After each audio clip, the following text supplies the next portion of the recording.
Hi YouTube and welcome back to my channel. In today's video, we're talking about the only Instagram insights that matter in 2021. I have made a series of videos welcoming in a new year. So if you are interested in revamping your Instagram strategy for 2021, or maybe you just want a bit of a refresh, then be sure to check out the playlist where I am saving all of these 2021 themed videos. And have a look at those videos after this one. Now, I've made quite a few videos about Instagram insights at this point, and the other videos that I've made, like these ones, go into Instagram insights in much more detail. So if you really want to learn more about how to read, use, and analyze Instagram insights to improve your strategy and grow your Instagram account, then definitely go and check out those videos after this one. So in this video, I will not only walk you through the Instagram insights that matter as they relate to specific content formats, i.e. grid posts, IG lives, Instagram reels, and stories, and so on. But also at the end of the video, I will quickly talk you through the overarching Instagram insights for my account as a whole that I keep an eye on month. So first things first, grid posts.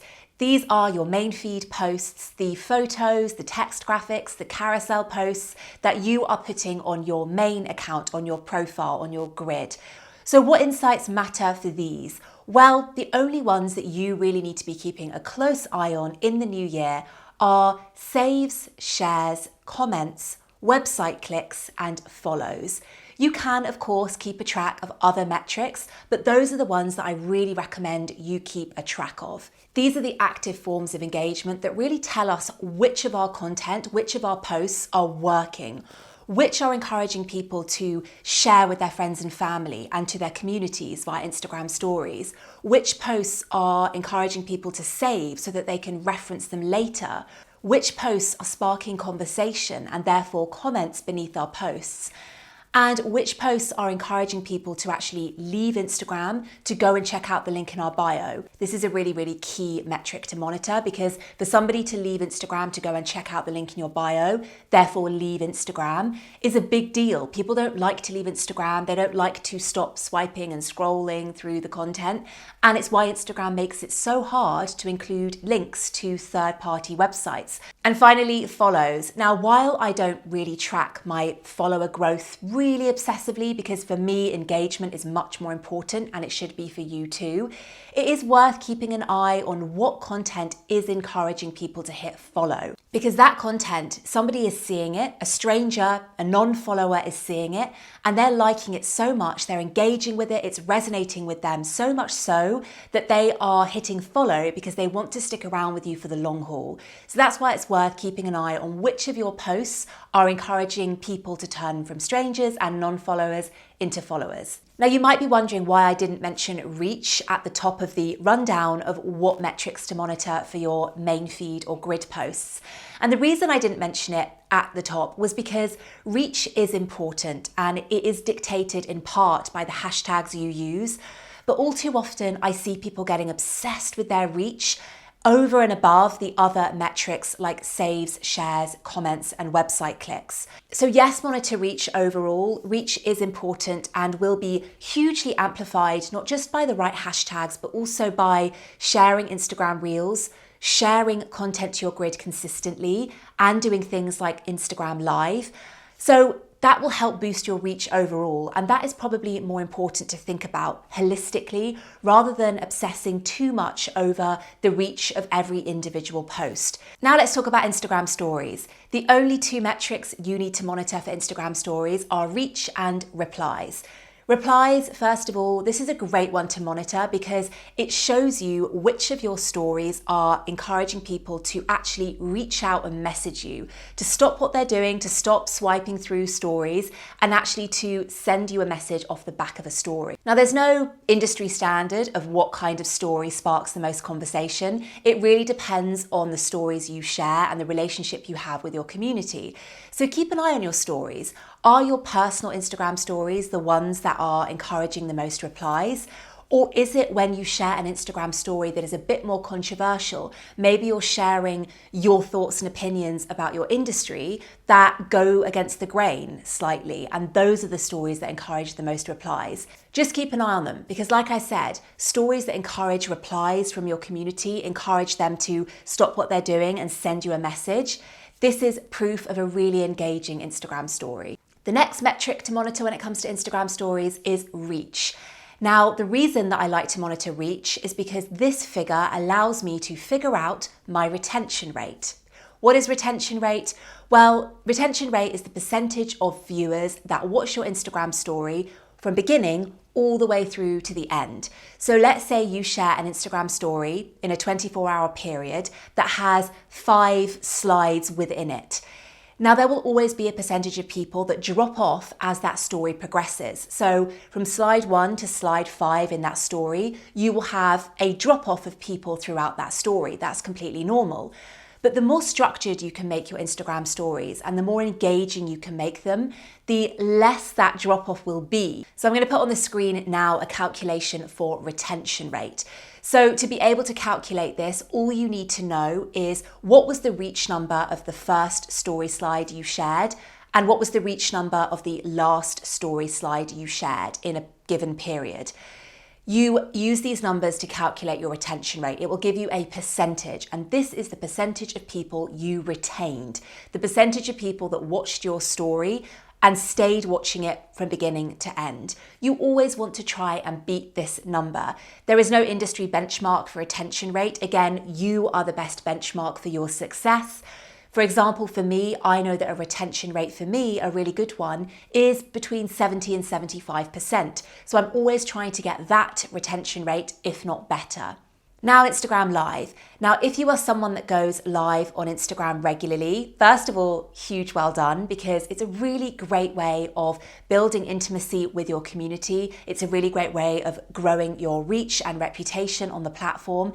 So firstly, big well done for doing that, because it can feel a little bit scary and a bit intimidating to go live on Instagram, but everyone I know who starts to go live consistently ends up really seeing the benefits of it.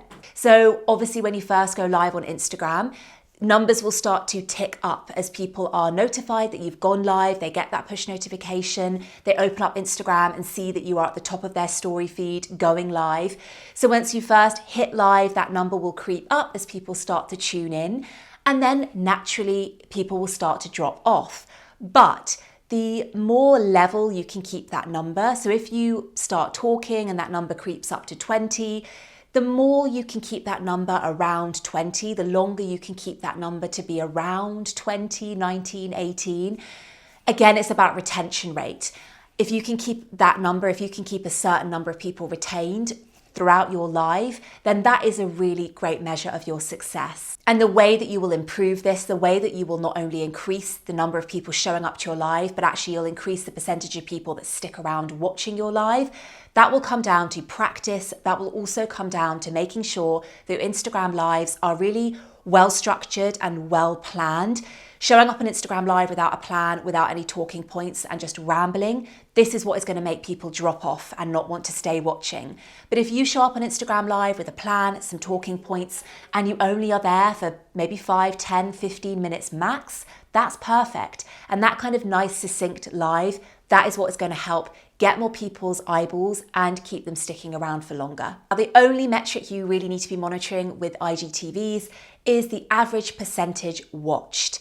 Forget views, forget reach, really what you want to be looking at is how much of that video did people watch on average? And again, you always want to be increasing this number. So you can see with my example here on the screen that my IGTVs on the whole haven't done that well in terms of the average percentage watched. They are generally speaking, I'm just looking at my phone now, they are generally speaking around the 3%, 4%, 5% mark. There are a few standouts that have 11, 9, 8%, 7%.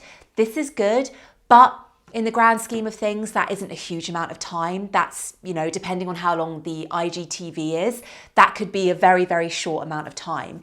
So this is the metric you want to keep an eye on, because you want to really look at this percentage. If you are sharing IGTVs regularly, you want to keep an eye on which of your IGTVs have retained people the longest, and then you can start to analyze why that might be.